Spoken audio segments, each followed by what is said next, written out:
All right.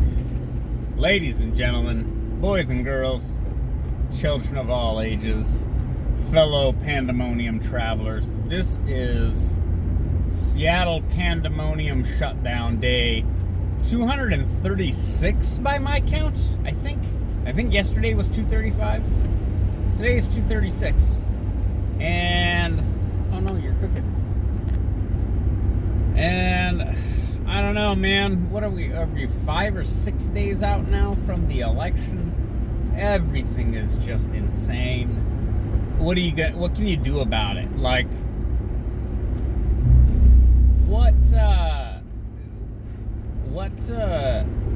what percentage of the overall chaos that we're looking at, rioting, looting, burning, destroying, the arson, the shutdowns, all this stuff, what portion of all of that is related to the election?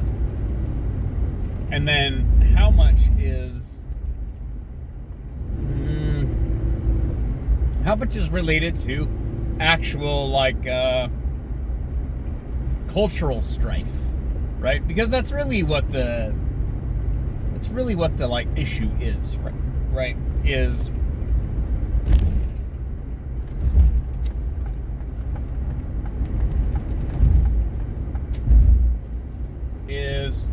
people are look at that cloudscape though. This is something you do get around the sound. Like, you do get these amazing clouds. It's really wonderful. It's a wonderful fall day. The amount of chaos that's happening is a combination of a cultural okay, let me offer a counter. It's a counterpoint. Alexandria Ocasio-Cortez, AOC, if you're a too online politics wonk person, did a photo shoot with Vanity Fair, I think, where she's wearing these sort of high-end ladies' suit garment designs. She's wearing very expensive clothing, and they did a photo shoot with her wearing the expensive clothing. Now, her as a socialist, on the one hand, I don't want to care at all. I don't want to give a single fuck as to why she's putting on these clothes, why anybody cares, why they're publishing this. It's just stupid nonsense. However, the hypocrisy is, again, the democratic socialist putting on expensive clothes and doing a photo shoot for a magazine that is not owned by the government, it's not even owned by the people, and it's operated for profit. And that's just considered okay. Or even prideful. Look how pretty she looks. I'm not saying she's not pretty. I'm not saying that she can't have nice things. But if you're going to be a socialist, then profit-driven design creation of fabrics and textiles and design of fashion, you're now complicit in literally what is often child slave labor. Honestly, from the earliest days, the creation of textiles was often done by children because children were little and they could fit inside the machinery and go and fix things when they broke. Now, I might be repeating some kind of propaganda by saying that. My understanding is children went and swept up what was underneath the industrial looms and things in the textile industry, at least in England, in the 1800s, when they started to mechanize the textile industry. You had children going underneath, and then maybe one of them they get caught in a machine and they get crushed or lose a limb or whatever, and you just kind of call it a cost of doing business. And now here's AOC, allegedly a champion of labor, wearing expensive, fashion accessories, and it's a news. I hate to say it's a news story. I don't want to be unfair. It's not a news story per se. What it is an article about her, but they highlighted her wearing this expensive, high-end fashion. It's like she should have said no. She should have said, "What do you want to do? Oh, you want to put me in this like $5,000 suit jacket and what do you call it? Like a pantsuit? Is it a pantsuit?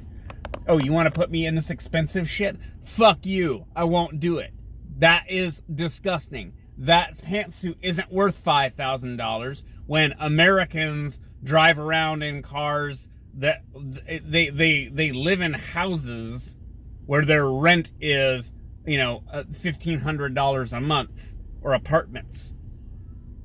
And you're asking me to wear a $5,000 suit and just take pictures while I get my congressional income? She should have said no, fuck you. She didn't though, because she's chasing celebrity. She's chasing celebrity. And politics is Hollywood for, no, I don't want to say it, ugly people. I don't think AOC is an ugly, she's not an ugly girl. She's not a 10. Yeah, I'm going to apply a scale to it. She's not a 10, but she's not she's prettier than Ted Cruz. That's a start. No offense, Ted. But she's kind of a pretty girl. She has her moments. But it's the ideological hypocrisy. She should have made an issue out of them even asking her. She should have said, no, fuck you. I'm not going to betray the working class by, wearing some overpriced rainbow dreads. Well, if you can rock it, bro, if it works out, it's worth it. That's what I think she should have done. But again, I'm not a socialist, and so the whole endeavor seems a little bit obnoxious to me. But she states that that's what she is, and she did the opposite of what she should do. That's just, I don't know. That's just where I'm at on the AOC thing and that story. Maybe I'm just trying to talk to Inez here. Maybe I'm just trying to talk to Inez. I don't know. It's Thursday. Oh my God. See, yesterday was absolutely crazy for me, you guys. Things went absolutely haywire. And I can't really describe what happened because I would just be giving away too much information. But yesterday was crazy. Today's Thursday, tomorrow's Friday, we're heading into the weekend, and then we've got the election next week, and oh my God, guys. I expect basically an endless legal battle at every level of government. Oh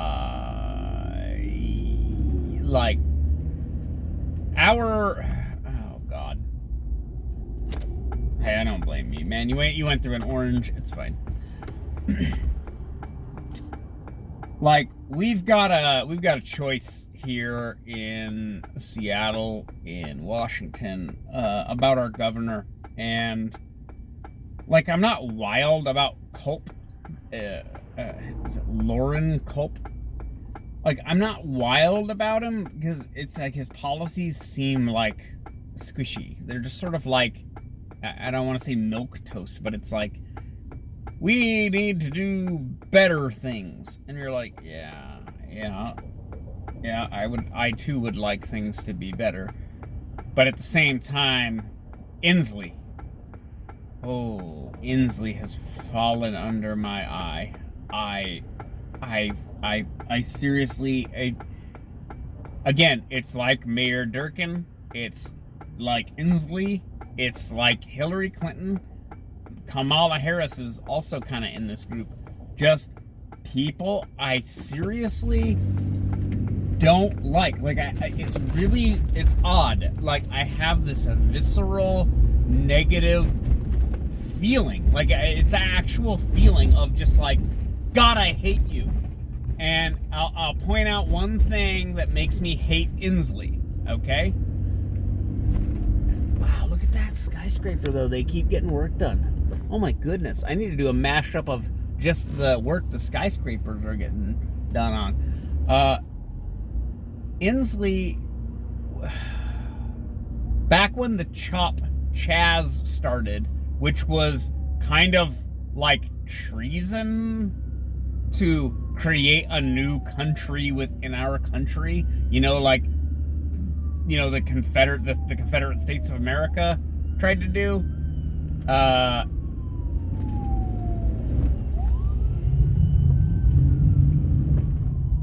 They asked him about it. Hang on, I hear a siren and I'm trying to be a responsible driver. I don't see anything though.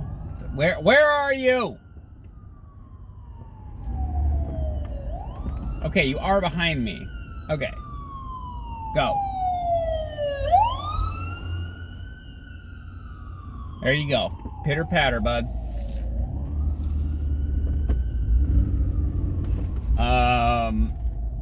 Wait, where was I? Inslee, the Chaz fucking abomination. They asked him about it like a day or two after it had started. And he was like, I don't know what that is. I don't know what you're talking about. And it was an international story at the time. It was everywhere. Everyone was talking about it. So either you don't know because you're a fucking imbecile and you're not paying attention to the complete chaos in the street in one of America's major cities, or you're pretending you don't know, at which point I hold you in fucking contempt, sir. Holy shit. Like, you there's no reason why you don't know. I know, it's like I know you know. It's an international story. You saying, oh, I don't know what that means you just don't want to address it because it's out of control and it is in line with your own policies, and that's your fault. And what happened? Literally, kids were murdered. Fuck you. Seriously. Like, out of all the shit people argue about politics and everything else, oh, what's good for business, what's bad for business, what is our tax policy, what's our monetary policy, you allowed Mayor Durkin to allow this shit, and children were killed in the streets. Never mind places being vandalized and just completely destroyed. Never mind, no one wants to do business up here anymore and have a local economy, which is also the same as having a community, by the way. It's so fucking gross. Like, I don't want to be this impassioned about something stupid like politics. Like, it's obviously a bunch of garbage, but like, seriously, fuck Jay Inslee. Like, fuck you. No, you specifically. Like, him. You're useless. I hate your guts. You do nothing. You do nothing to aid the people of Washington. Even if you bow to Black Lives Matter, because, Black lives do matter, what he's done has not helped the people who actually live here and who try to conduct business and commerce and create community. That, because all those things are interrelated. Like, I don't know what to, like, it's just so, it's frustrating. I mean, obviously, it's frustrating. Like, why am I supposed to continue listening to this guy? Never mind the fact that, like, COVID deaths have sort of like dwindled down to almost nothing because the fatality rate is actually highly low. Like, he's gonna lose to Culp even if Culp says squishy, like, unspecific things like, well, public safety is important. Yeah, I know, man. Come out and say, I will reopen our local economies. Just say that. That's all you need to do. Just say that. But you won't say that because you don't want the body count. This is partially why I keep joking about, like, running for mayor of Seattle, or I don't know, fucking governor or whatever at this point, because I'll say, I will bear the body count. We need to reopen. I will bear the responsibility of every death. I will take the blood on my hands. I will be the scapegoat for everyone else.